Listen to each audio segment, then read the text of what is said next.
Hello everyone, here's the Pelodas and this is a new tutorial and I will show you here in this tutorial how I created this shading for the character Cherry from my time-lapse. So, uh, some of you some of you asked me how I created this shading type, and it's really simple. So first you of course must use the node Wrangler, or I use the node Wrangler to import the texture setup. So like the sort, if I have here nothing, and the node Wrangler add-on is active, it's already in Blender add-ons list. You must only activate it. Then here in the shading tab you press Control Shift T, and now you can go to the textures, to the sort textures. Here select everything and principal texture setup, and Blender make a quickly setup for the textures. So now we making the cell shading. It's really simple. I make it with the body, I think.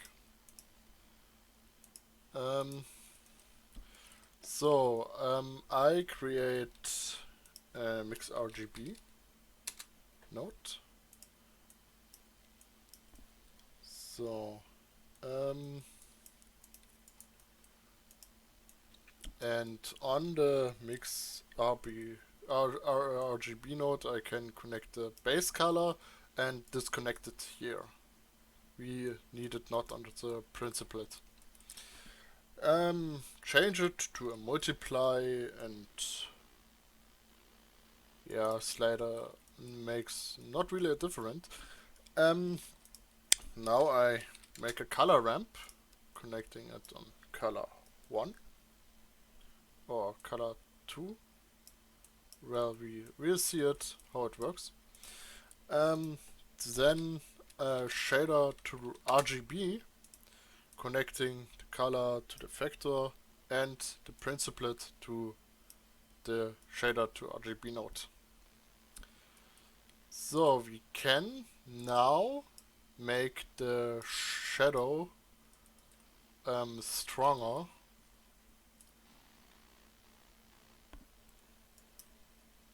So yes, this is for the sharpening the shadows. And now we can copy this nodes, connecting here another mix RGB node, switch it to add, and connecting of course the color ramp here. So and glossy BSDF node failed. Glossy. So, and connecting it here. So yeah, that's the basic of the node tree. Now we adjust the nodes. Here, this here switching to constant. That we slide it here. You can see it controls the highlights. So can here control the strong of the highlights, but we see it's overall too white. That we change this here to factor 8, and this is the strong strange of the highlighting. So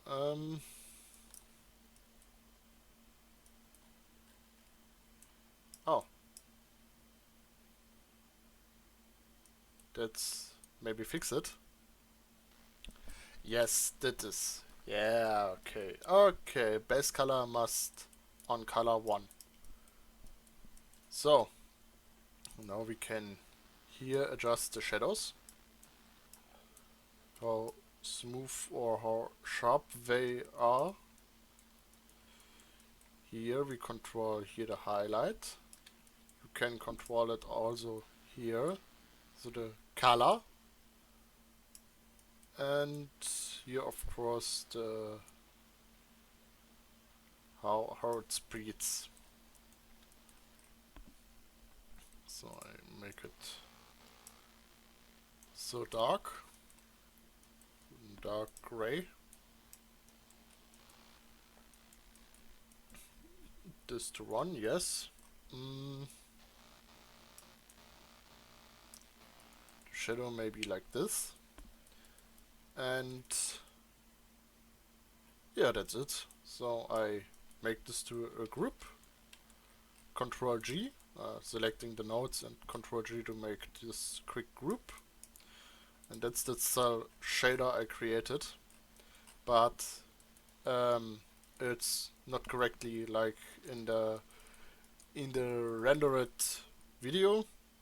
Of course, the outlines are missing. The outlines are really simple, so I make any material, new, call it something like outlines.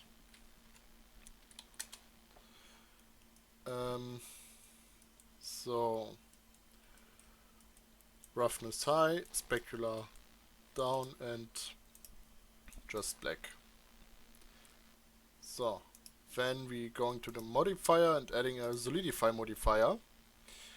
And as materials we use 1 for material offset and rim. So the second color. The first color is on 0 and the second color is on 1.